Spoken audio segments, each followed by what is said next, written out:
에베소서 1장 말씀을 함께 보겠습니다. 하나님의 말씀은 에베소서 1장 15절에서 19절까지 말씀, 같이 말씀을 우리가 함께 소리내서 읽겠습니다.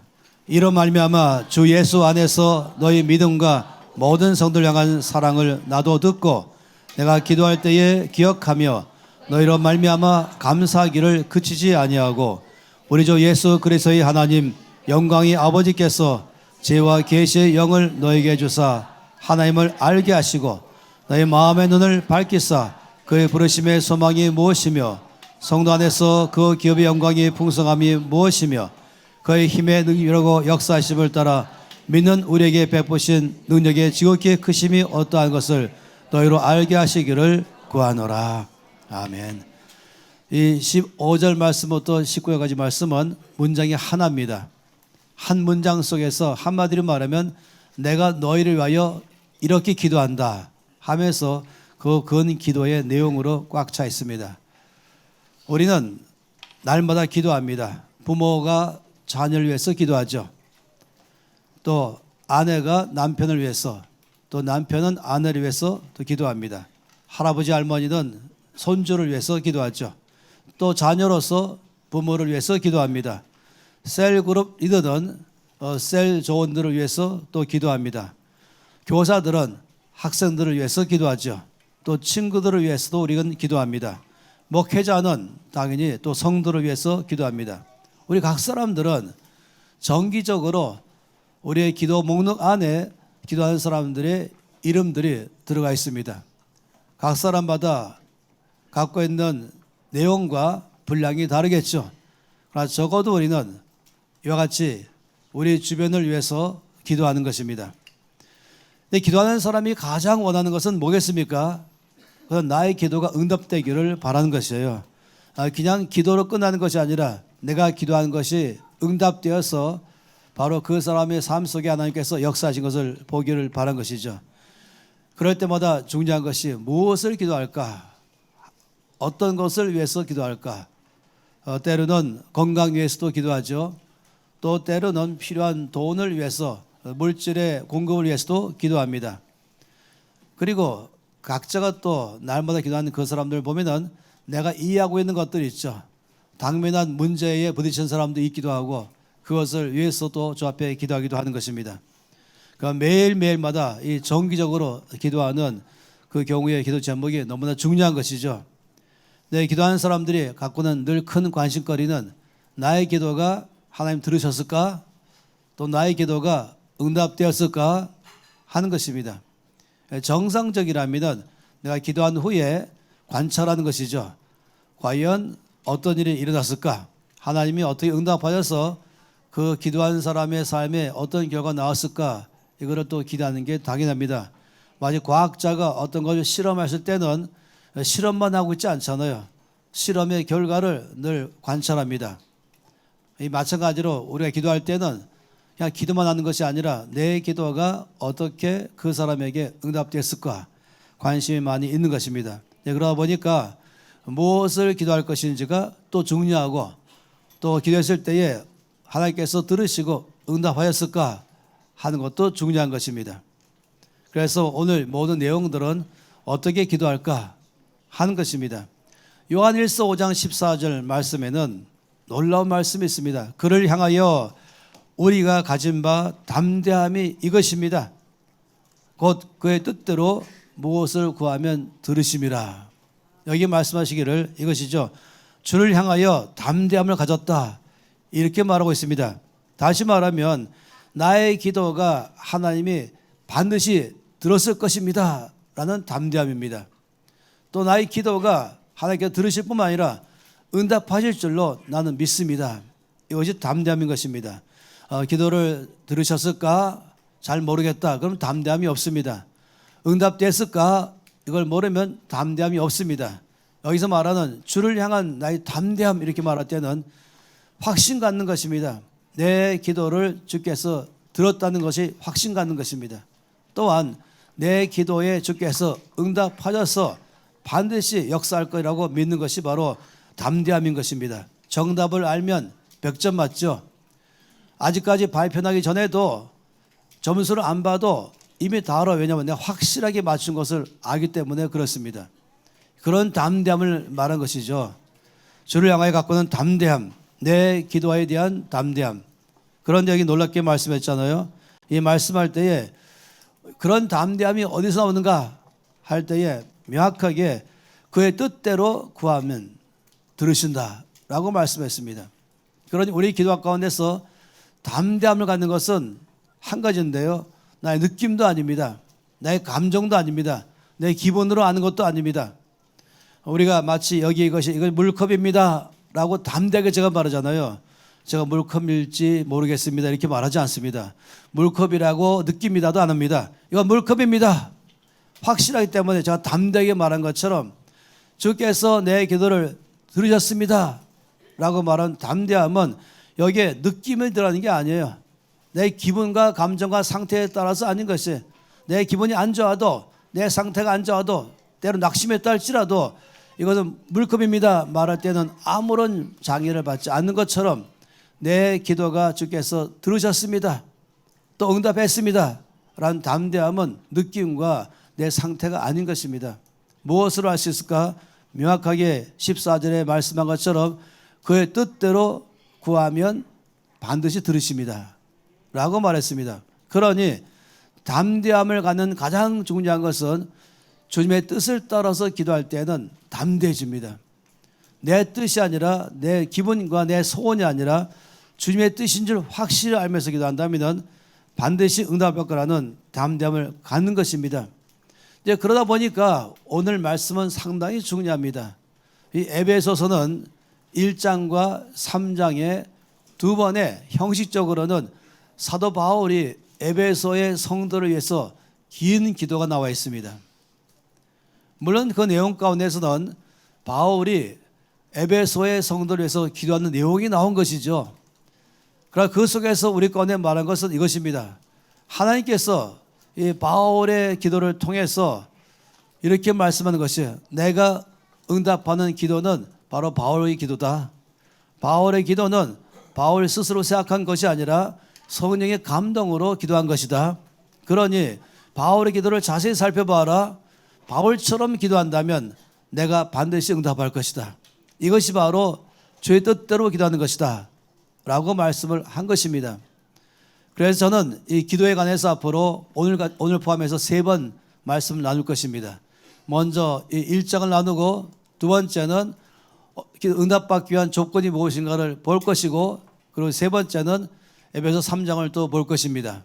그러면서 이 응답받는 기도, 담대함의 기도, 역사가 있는 기도가 무엇인가를 우리가 보게 되는 것이죠. 그러다 보니까 자연적으로 이 바울의 기도 내용 보면은 이렇게 기도하면 응답된다, 이것이죠. 바울이 지금 여기 계신다면은 이렇게 말씀하시죠. 지금 이렇게 기도하면 반드시 들으셔.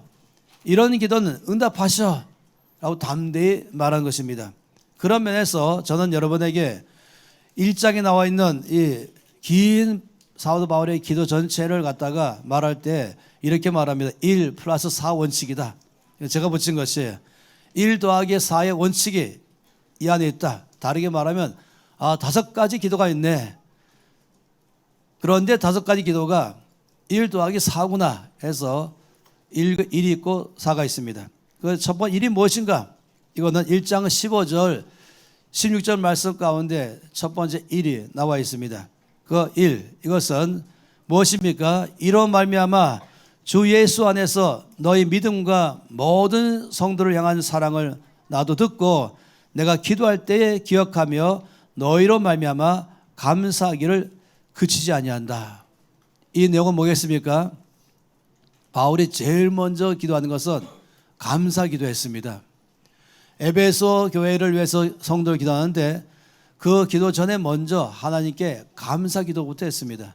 에베소 교회의 성도의 믿음을 보고 에베소 교회 성도의 사랑을 듣게 됐습니다. 그래서 하나님 아버지, 이 주 예수를 믿는 우리 사랑하는 에베소의 형제자매들이 주를 향한 믿음이 있고 또 성도끼리에 대한 사랑을 제가 듣게 되었습니다. 아버지 감사합니다. 왜냐하면 그런 믿음은 하나님이 주셨기 때문에 가능해진 것입니다. 그런 사랑은 하나님이 줬기 때문에 가능한 것입니다. 따라서 에베소 교회의 믿음과 사랑을 보면서 칭찬한 것 전에 하나님 감사합니다 하는 것입니다. 우리 모든 기도 가운데 첫 번째 기도는 무엇을 위해서 해주기를 바라기 전에 감사 기도가 너무 중요합니다. 예를 들어서 우리 오지원 간사님이 날마다 세 따님 위해서 기도하잖아요. 근데 뭘 기도하기 전에 먼저 감사하는 것이 아버지 우리 딸아이들이 건강하게 주시니 감사합니다. 애들이 그냥 건강한 것이 아니라 아버지가 건강 주시니 감사합니다. 또 이 세 아이가 전부 다 예수를 잘 믿게 되니 감사합니다. 자기 믿음이 아니고 내가 잘 가르쳐줘서가 아니라 바로 하나님 아버지가 믿음을 줬기 때문에 감사합니다. 우리 모두가 다 보는 게 있어요. 무엇인가 하나님께서 행하신 것이 무엇인가를 바라보면 다 보이는 것입니다. 그래서 먼저는 감사 기도부터 한다 하는 것입니다. 이 시편 50편 23절 말씀 가운데서 감사로 제사를 드리는 자가 나를 영화롭게 한다라고 말씀했습니다.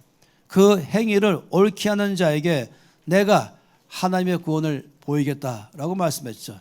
감사로 제사 드리는 것, 감사에 기도하는 것, 이것을 옳은 행위다라고 말씀했습니다. 하나님 보시기에 옳다, 하나님 보시기에 기쁘다라고 말한 것입니다. 이것은 다시 말하면 하나님이 이미 행하신 것이 무엇인가를 살펴보는 것입니다. 그러면 즉각적으로 알게 하셔요. 아직 예수를 안 믿고 있다면 내가 기도한 사람 위해서 그러면 적어도 건강 주시니 감사합니다. 매일 그래도 건강하게 살게 하셔서 숨도 쉬게 하시고 하게 하셔서 감사합니다. 감사거리 항상 있는 것이에요.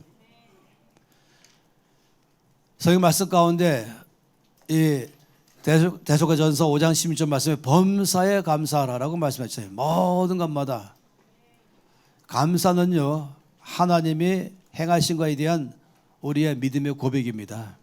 감사는 바로 이 아이와 함께 하나님이 계십니다. 이 가족과 함께 하나님이 계십니다 하는 것은 믿음의 고백입니다. 그냥 내가 보고 걱정과 염려와 근심을 안 된 것부터 바라보는 것이 아니라 뭘 되기를 바라는 걸 바라보는 근심도 있잖아요. 그런데 감사는 하나님이 이미 그 사람과 함께 계십니다. 이 믿음의 고백이죠. 이거만큼 강한 게 어디 있겠습니까? 굉장한 것입니다.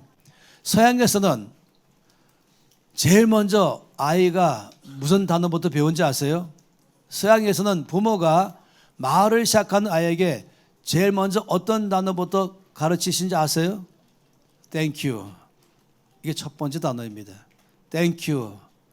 아빠 엄마는 아마 알아서 하겠지만은 그 다음에 제일 먼저 배우게 하는 단어는 Thank you. 사실 저는 굉장히 놀랐습니다. 제가 가다가 잠깐 비껴서서 먼저 가세요 했더니 Thank you. 물 떠다주니까 Thank you. 자리 양보하니까 Thank you. 문 열고 기다리니까 Thank you. 승강기 타고서 오고 있는 거 보면서 누르고 있으니까 와서 Thank you. 뭐든지 Thank you 하는 것이 원래 서양 사람들은 야만인이었습니다. Thank you를 모르고 포악하고 잔인했습니다. 그런데 이제 제2주자인 영국이 온 유럽 전체를 1000년간 바꿨어요. 이 미개인들을 1000년간 기독교 운명을 개운 우리 교회에서 제일 먼저 Thank you부터 배운 것이에요. 이거는 가장 하나님을 인정하는 또 관계를 윤활유를 주게 하는 마음도 부드럽게 하는 모든 사람을 적으로 대하지 않게 되고 적대시하고 의심하고 경계하는 것이 아니라 모두를 가족으로 만들 수 있는 첫 번째 단어가 Thank you인 것입니다. 당연히 오늘 아침에도 교회 올 때에 이제 4차선에서 1차선까지 와야 유턴하잖아요. 그러니까 그 많은 차가 밀려오는데 깜빡이 되면서 갈 때 차가 비켜줬어요. 들어가면 당연히 제가 Thank you. 그것은 바로 비상등을 딱 켜서 Thank you. 당연히 그렇죠. 이러다 보니까 제가 양보해서 들어오게 해줬더니 Thank you 없이 그냥 가버린 것이에요. 그러면 감사를 모르는 사람이구나. 감사를 모른다면 기본이 안 된 것이에요. 제일 먼저 아이에게 배우게 하는 건 Thank you. 배우게 하는 거예요. 들어가도 Thank you, 나와도 Thank you. 아빠가 물 떠줬을 때에 아이가 고맙습니다. 아니면 감사합니다. 밥을 차려주면 고맙습니다. 뭘 주면 고맙습니다. 양보해도 고맙습니다. 모든 것에서 땡큐를 배우는 것, 이거는 정말로 굉장히 중요한 것입니다. 영적 생활도 마찬가지죠. 기도할 때 제일 먼저 뭘 이루어주기를 바라기 전에 이미 이루어주신 것 때문에 땡큐하는 기도가 참으로 필요합니다. 모든 바울 안에서 보게 되면은 바울의 기도의 첫 번째는 항상 감사로 시작하고 있습니다. 하나님이 거기 계시고 하나님이 함께 하시며 하나님이 보호하시며 하나님 앞으로도 이끄실 것에 대한 믿음 때문에 감사하는 것입니다. 나라를 기도할 때도 안 된 거, 화가 나는 거, 마음이 상한 거 바라보지 말고 먼저 아버지 이 나라를 다스리시니 감사합니다.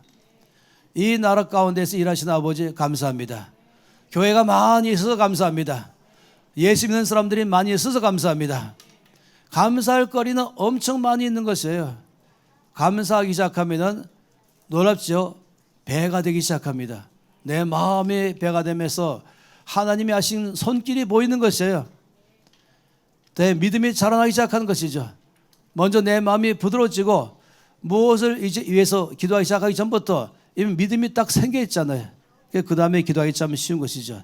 그래서 제일 먼저 이 1+4의 첫 번째에 하나님께 응답하는 기도의 출발점은 감사 기도로 할 줄 아는 것이 될 때부터 역사를 하는 것입니다. 그런 다음에 이제 이어서 네 가지의 기도가 쭉 나옵니다. 이 15, 16절을 지난 다음에 17절 말씀 보게 되면은 바로 네 가지의 기도의 첫 번째 기도가 나와 있죠. 우리 주 예수 그리스도의 하나님 영광의 아버지께서 지혜와 계시의 영을 너에게 주사 하나님을 알게 하시고. 그러면은 어떤 기도겠습니까? 자, 이제 칠판에 적어놨어요. 지혜가 떠올라서 1번 이렇게 표시하자. 1+4의 4번의 1 무엇입니까? 하나님을 알게 해 주소서. 이렇게 말한 것이에요. 여러분이 가장 좋은 기도가 뭐겠습니까? 돈 벌게 해달라는 것, 성공하게 해달라는 것, 성적이 잘 나오게 해달라는 것, 건강하게 해달라는 것, 뭐 여러 가지 그 사람의 당면한 문제가 있겠죠. 그런데 가장 중요한 것이 있잖아요. 그보다 더 중요한 것이 있지 않습니까? 아니 응답받는 기도가 있지 않습니까? 그것의 첫 번째가 하나님을 알게 하여 주세요. 이것이 우리가 이번 TC의 오후에 끝없이 나오고 있는 중요한 내용입니다. 굳이 제가 말씀을 안 드려요. 하나님을 알 때에 어떤 역사가 일어나는가? 어마어마한 역사가 일어나잖아요. 하나님을 알 때에 영적으로 성장하고 하나님을 알 때에 예수님의 성품을 닮아가고 하나님을 알 때에 승리하는 삶을 살게 되고 하나님을 알 때에 어디 가든지 영향을 주는 사람으로 살아가기 시작한다. 굉장한 것입니다. 그러니 하나님을 아는 것이 얼마나 중요합니까? 성령님 누구누구에게 하나님을 알게 하여 주세요. 이 기도만큼 더 중요한 것은 없는 것입니다. 그러니 첫 번째 기도는 하나님을 알게 해 주세요 라는 기도를 우리가 하는 것입니다. 그러면 두 번째, 크게는 세 번째이죠. 두 번째는 뭐겠습니까? 그것은 18절 상반절에 잘 나와 있습니다. 너의 마음 눈을 밝히사 그의 부르심의 소망이 무엇이며, 다시 말하면 맨 끝에 되기를 원하노라 라고 기도했잖아요. 다시 말하면 이것이죠. 부르심이 무엇인지 알게 해주세요. 누구누구 이름 부르면서 그의 부르심이 무엇인지 알게 해주세요. 이 부르심의 소망이 뭡니까? 소명인 거예요. 소명. 그 사람이 이 땅에 무엇을 위해서 내가 살아갈 줄을 아는 것, 내 인생의 삶의 목표를 정하는 것이죠. 이것이 바로 부르심의 소망입니다. 이 부르심이라고 말하기도 하고 사명이라고 말하기도 하고, 그런 사람이 나의 부르심 또는 나의 사명을 알 때에는 놀랍지요. 목적이 이끄는 삶을 살게 됩니다. 험악한 쓸데없는 낭비하는 삶을 안 삽니다. 낭비하는 삶을 살다가도 안 되지, 내가 지금 목적이 있지, 내가 가야 할 것이 있지, 내가 사명이 있지, 그래서 그걸 가기 시작하는 것입니다. 이 목적이 있는 삶, 부르심이 뭔지를 아는 삶, 사명이 있는 것이 뭔지를 아는 사람의 특징은 뭔지 아십니까? 무기력하지 않습니다. 무의미한 삶을 살지 않습니다. 삶이 너무나 귀하기 때문에 살아가야 이유가 있는 것입니다. 그냥 아이고 죽겠다, 사고 싶지 않다, 다 귀찮다 생각할 때마다 조금만 힘들면은 그만둘 마음, 불평하고 원망하고, 아니면 더 심하면은 죽고 싶다. 물론 힘들어서 그럴지 모르지만은 그런 이유가 100가지가 있다 할지라도, 그렇게 할 만한 일이 사방에 깔려 있다 할지라도 내 사명이 뭔지 아는 사람이라면 그 100가지를 돌파해 버린 것입니다. 그가 더 중요하기 때문에 그런 것이죠. 그 나의 부르심 사명이 있는 사람이라면 삶이 늘 역동적인 삶을 삽니다. 다이나믹한 삶을 살 수밖에 없어요. 힘이 없는 삶, 그런 삶을 안 사는 것입니다. 예를 들어 말해보세요. 아이 셋이 있는 엄마라면 죽고 싶다는 말을 안 해요. 살아야 되는 것이에요. 죽어도 아이 다 큰 다음에 죽어야지. 내가 이 아이들 지금 2살, 3살, 4살, 5살밖에 안 된 아이 놓고 내가 어디 죽겠어요. 엄마는 자동적으로 열심히, 남편이 괴롭혀도 열심히 살려고 그럴 것이에요. 왜냐하면 이 세 아이를 키워야 될 사명이 있거든요. 마찬가지입니다. 이것이 사명인 것이에요. 사명은 내 삶에 많은 것이 나를 무력하게 하고 낙심하게 하고 힘 빠지게 할지 모르지만, 그래도 다 지금 허리를 질끈 매고 일어서면서 힘을 내겠다. 왜냐하면 이것을 해야 되기 때문에. 그래서 가장 중요한 기도가 뭐겠습니까? 부르심의 소망이 뭔지 알게 해주세요. 사명이 뭔지 알게 해주세요. 이것만큼 중요한 게 어딨겠습니까? 이것을 일찍 알면 알수록 더 중요합니다. 이거 알 때부터 바뀌거든요. 알 때부터 삶에서 포기하지 않는 삶을 살게 되기 때문에 그렇습니다. 알 때부터 목표를 향해서 달려갈 목표가 정해지는 것입니다. 5살 때 안다면 그 다음부터 사는 삶은 이미 다 계획되어 있는 것이. 우리가 캠프에 가게 되면은 공부 잘해라 이런 말 절대 안 합니다. 왜냐하면 사명만 알게 되면 공부는 저절로 하게 되어 있습니다. 내가 이 사명 성취 위해서 뭐 해야 될까? 지금 학생이니까 열심히 공부하는 것이, 이것이 훗날에 내 사명을 성취할 때 반드시 도움이 될 거야 하면서 자기가 맡은 현재 일에 대해서 최선을 다하는 것, 이것이 바로 목적이 있거든 삶인 것입니다. 만약 그 사람은 10살 때부터라면 9살까지는 좀 엄한 삶을 살았겠죠. 15살이면 14살까지 엄한 삶을 살았겠죠.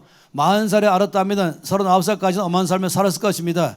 50살쯤 되었다면 그때 한 사람이라면 이렇게 말해요. 내가 젊었을 때 알았으면 얼마나 좋았을까.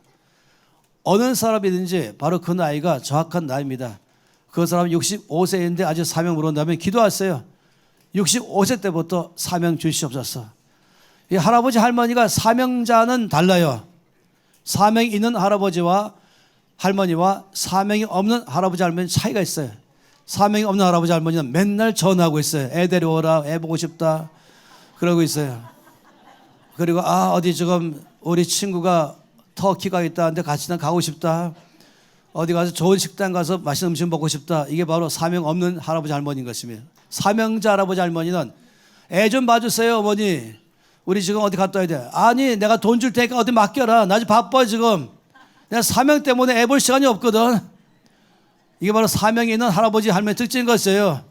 사명 있는 할아버지 할머니는 먹고 싶으면 음식 생각도 안 한다니까요. 가고 싶은 데가 아무도 없어요. 내 사명 성취 위해서 사는 것입니다. 제가 아는 고리템범 할머니, 주님에 걷는 사람이 유명한 할머니, 나이 80세 됐을 때에 네덜란드 살았거든요. 그때에 스위스 로잔에 너무너무 잘 아는 목사님께 전화했어요. 목사님, 저 코리입니다. 안녕하세요. 오늘 웬일이십니까? 했더니 목사님, 오늘이 제 80 생일이에요. 해피 버스데이 했죠.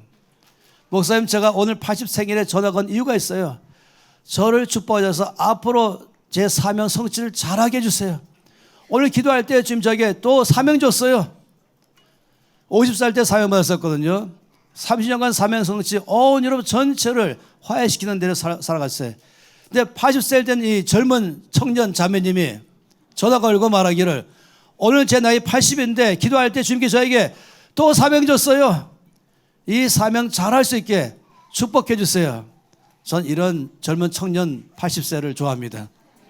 맨날 허리 아프다, 밥맛도 없다, 맛있는 거 어디 없을까, 그러면서 늘 손주 보고 싶다 하면서 어른인지 아닌지 잘 모르는 할아버지 할머니 말고, 목적 때문에 허리를 메고 나 바빠, 나 시간 없기 때문에 애 돌 시간 없어 하면서 돈 줄 테니까 어디 맡겨, 이렇게 말하는 할아버지 말인 것입니다. 할렐루야. 사명자는 자기 삶을 성취한 데에 에너지를 다 쏟습니다. 나이 60밖에 안 된 젊은 청년이 사명이 없으면 맨날 이 사람 괴롭히고 저 사람 괴롭히고, 그런 남편은 아내 괴롭히고 아들 자식 괴롭히면서 할 일 없기 때문에 맨날 남만 괴롭히는 것이죠. 자기 중심으로 지구를 돌게 만들고 있는 것이에요. 사명자는 주님 중심으로 지구를 돌게 할 것입니다. 그래서 사명 있는 사람은 역동적으로 살아가는 것이에요. 사명 있는 사람은 목적 위에서 가기도 하고 오기도 하고 하기도 하고 안 하기도 하는 것입니다. 명확합니다. 모든 게 명확합니다. 모든 게 목적 성취 위해서 삶을 살기 때문에, 그래서 목적이 이끄는 삶이라고까지 말하지 않겠습니까? 이것이 5살 때부터 내 사명이 뭔지를 안다 이러면은 애가 바뀐다니까요. 공부하라, 착해라 얘기 안 해도 내 사명 성취 위해서 알아서 다 하기 시작하는 것입니다. 그러니 중요한 기도가 뭐겠어요? 사명은 없는데 돈 번다, 사명 없는데 건강하다, 아니에요. 더 중요한 것은 사명입니다. 제가 왜 열심히 운동하는지 아십니까? 사명 때문에 하는 것이에요. 제 사명 성취 위해서라면 몸이 건강해야 되지 않겠습니까? 제가 왜 열심히 밥 먹는지 아십니까? 사명 때문인 것이에요. 제가 왜 열심히 자는지 아십니까? 사명 때문인 것이에요. 제가 왜 열심히 일어나는지 아십니까? 사명 때문인 것이에요. 제가 먹는 것도 사명 때문에, 자는 것도 사명 때문에, 일어나는 것도 사명 때문에, 안 먹는 것도 사명 때문에. 제 모든 삶의 목표는 사명입니다. 여러분, 제 식사 메뉴를 아십니까? 아침 메뉴는 미션입니다. 점심 메뉴도 제목이 미션입니다. 저의 메뉴는 짜임이 아니고 미션입니다. 저의 모든 메뉴는 미션인 것이에요. 그런 사람은 딴 생각할 틈도 없습니다. 딴 생각하다가도 바로 돌아가는 것이에요. 아니지, 나 이럴 때가 아니지 하면서 목적에 나를 이끌어가는 것입니다. 사명자는 죽지 않는다. 사명자는 죽어라도 안 죽어요. 살아가야 이유가 있는 것이에요. 이 사명 성취 끝난 날이 바로 주께로 가는 날인 것입니다. 할렐루야.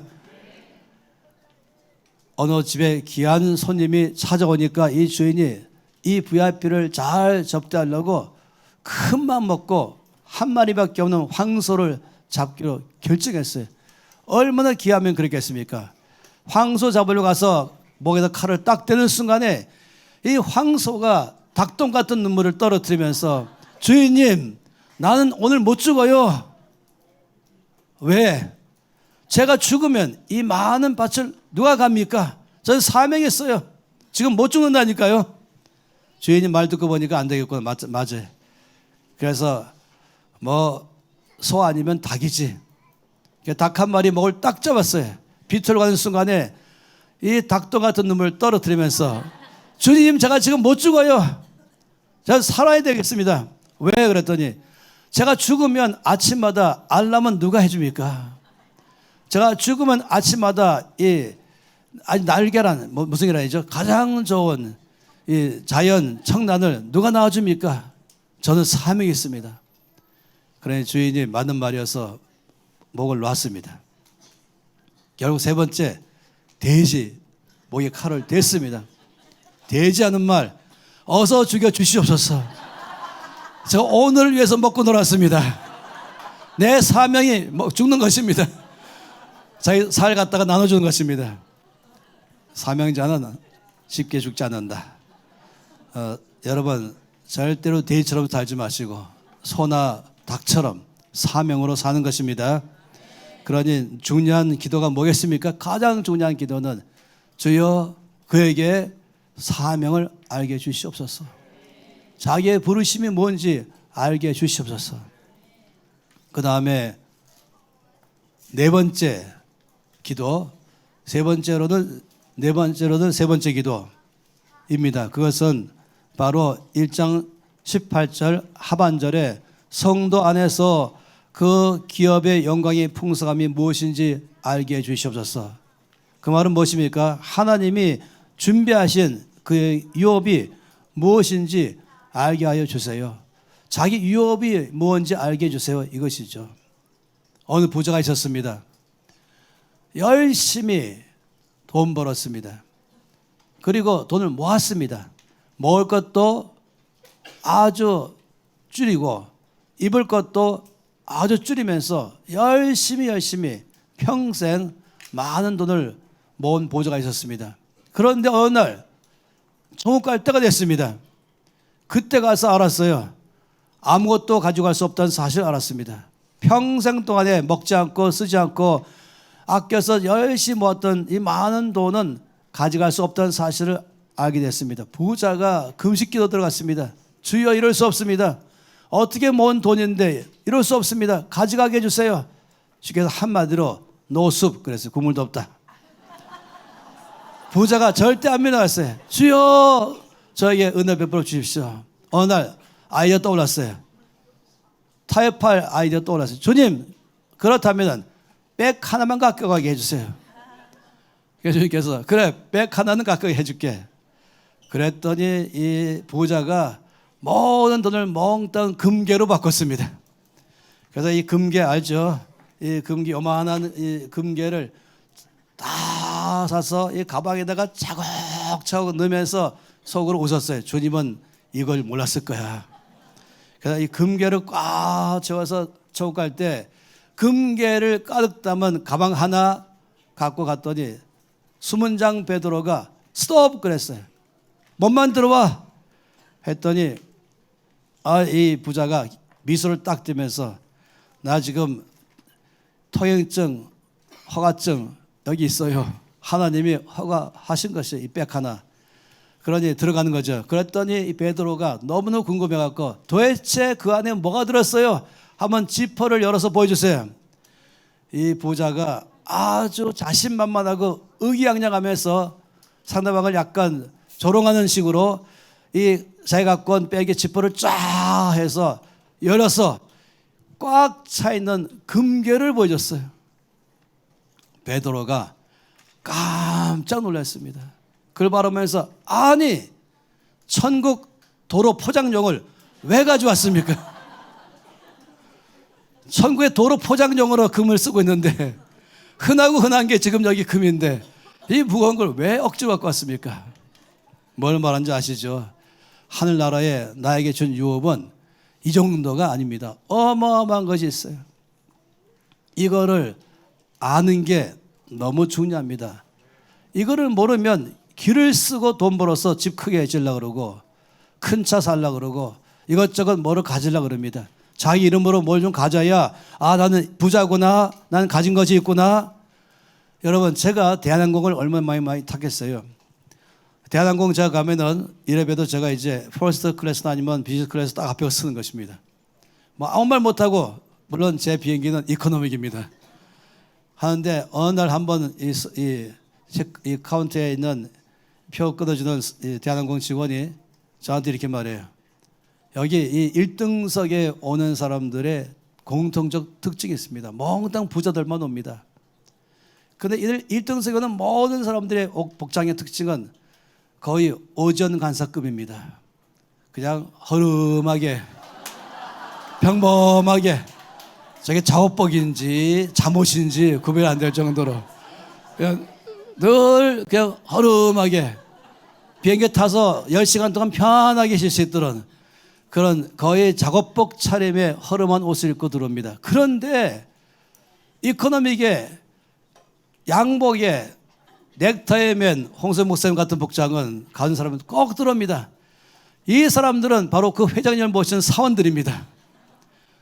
이 사원들은 넥타이와 양복을 메고 늘 딱 타는데 이 회장님은 그냥 아무 노타이에다가 편안한 복장으로 오는 것이에요. 왜 그러지 아십니까? 사람의 마음속에 나 부자야, 나 다 갖고 있어 그러면은 사람들 앞에 자기가 뭐 가진 걸 보여줄 마음도 없어요. 이미 막 꽉 채웠기 때문에 자기가 허름한 옷 입고 와도 모든 사람들이 나를 갖다 가난한 사람 볼까? 나를 혹시 불쌍히 보지 않을까? 자체가 없다니까요. 이미 그는 부자이기 때문에 사람들의 시선을 다 떨쳐버렸어요. 의식하지 않아요. 아세요? 큰 부자들은 그렇게 굉장한 것으로 자기를 치장하지 않습니다. 차 사서 이걸로 자기를 치장하지도 않고, 집으로도 하지 않고, 옷으로도 하지 않고, 가장 가난한 사람처럼 복장하고 다닌다니까요. 왜냐하면 이미 부자이기 때문에. 마찬가지입니다. 여러분이 여행할 때에 큰 거 안고 다니죠. 왜냐하면 여행이니까. 여행은 간단하게 간편하게 다닙니다. 오늘 김민영 간사님이 하나님 앞에서 기도했잖아요. 이 땅에서 에녹처럼, 노아처럼, 아브라함처럼 살게 해주세요. 아브라함은 하나님 나라에 갖고 있는 하나님 직접 지으신 큰 성을 이미 알고 있어요. 그러니 아브라함은 평생 동안에 텐트 생활했어요. 남이 부럽지는 않았어요. 모은 돈들은 다 하나님 나라에서 다 쓰고 자기 위해서는 최선을 썼어요. 없는 사람들이 욕구가 많지요. 없는 사람들은 갖고 싶은 마음이 있는 것이에요. 없는 사람들은 자기를 과시하고 싶은 마음이 있는 것이에요. 모든 가진 사람들은 다른 사람을 의식하지 않는 것입니다.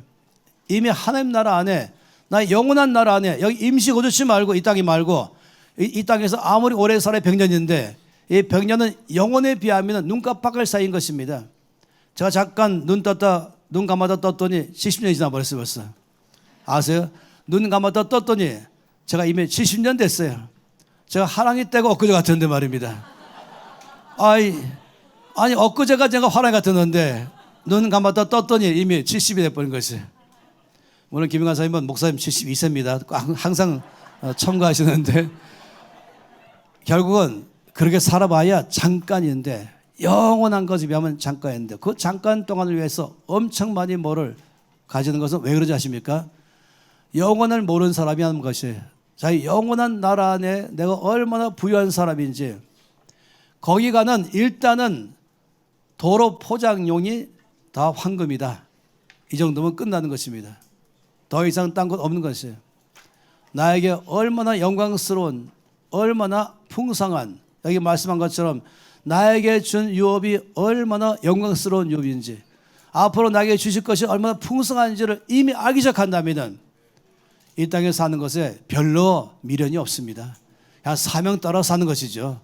목적 따라 사는 것이지 열심히 나를 위해서 뭘 돈 벌지 않는 것이죠. 이미 나는 부자입니다. 이미 나는 다 갖고 있습니다. 다 가진 사람은 갖기 위해서 노력하지 않고 이제부터 의미 있는 삶을 살겠다, 이것이 일반적 아니겠습니까? 그러니 정말로 모든 사람을 위해서, 내가 자식 위해 기도하든 부모 위해 기도하든 내 셀 위해 기도하든 성도 위해 기도하든 가장 중요한 기도는 주여 그에게 아버지께서 주시고자 하는 유업이 얼마나 영광스러운지, 얼마나 풍성한지 알게 해 주시옵소서. 그러면은 이 소위 말하는 이 부족함의 심리가 없어요. 늘 난 없다, 나도 있고 싶다, 나도 갖고 싶다. 가진 사람은 이미 마음이 풍성하지 않습니까? 영원한 나라 안에서 나에게 줄 것을 생각하신다면 이 땅에서 그렇게 가지려고 애쓸 필요가 없어요. 늘 최소한의 필요한 것만, 그냥 백 하나만 딱 가지고, 옷 2가지만 딱 가지고, 모든 것은 항상 주기 위해서 이 땅에 살아가는 것이, 그런 사람의 특징은 영원한 나라 안에서 나에게 줄 것이 얼마나 풍성하고 얼마나 영광스러운지를 알 때에 일어나는 것입니다. 그러니 이것이 바로 중요한 기도 제목이죠. 마지막으로 기도가 뭐겠습니까? 마지막 기도는 이 말씀 가운데서 19절에 잘 나와 있습니다. 19절 말씀 가운데 마지막 기도는 조금 어려운 것처럼 되어 있어요. 그의 힘의 위력으로 역사하심을 따라 믿는 우리에게 베푸신 능력의 지극히 크심이 어떠한 것을 너희로 알게 하시기를 구하노라. 참 이 복잡한 말인데 한마디로 말하면 이것입니다. 믿음의 능력을 알게 하여 주세요. 아버지, 그에게 믿음의 능력을 알게 해 주세요 하는 것입니다. 다시 말하면 이 말씀 속에 이것입니다. 하나님은 전능하시다. 하나님은 능치 못하신 일이 없으시다. 이건 다 믿으시죠? 나의 하나님은 전능하시다. 나의 하나님은 능치 못하심이 없으시다. 그런데 더 중요한 사실은 하나님의 전능하심이 나를 통해서 나타내기를 원하신다. 이렇게 하는 것도 같아요. 영어로 말하면 My God is Almighty God through me 하는 것이, 이 through me가 중요한 것이에요.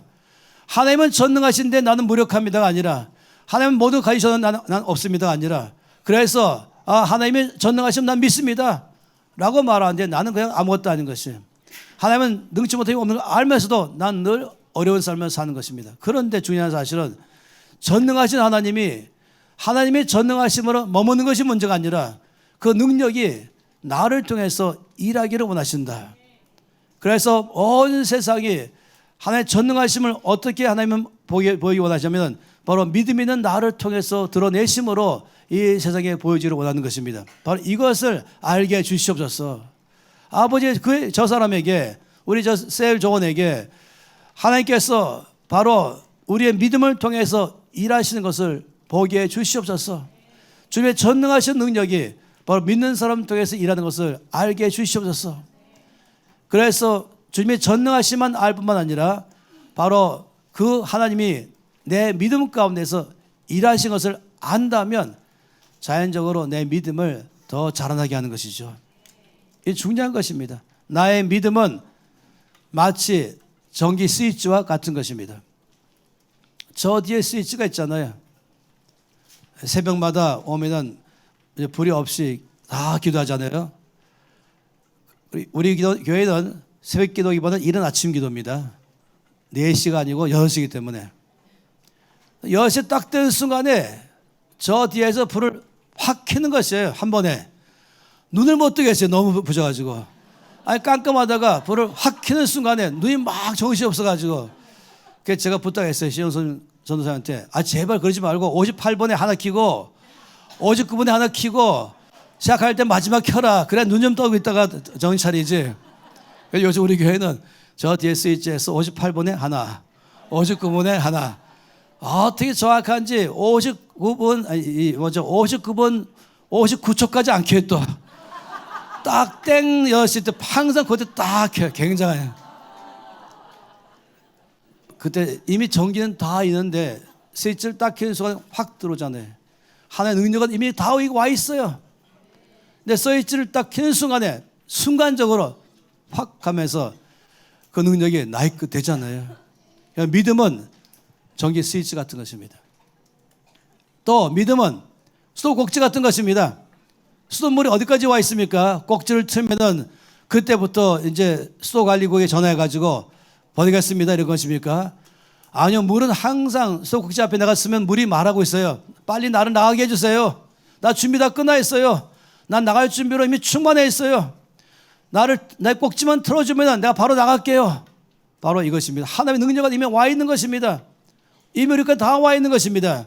내가 믿을 때 즉각적으로 제 능력은 나를 통해서 일하기 시작하는 것입니다. 그래서 이렇게 그림을 그려봤어요. 하나의 능력이 나의 믿음을 통해서 일하신다.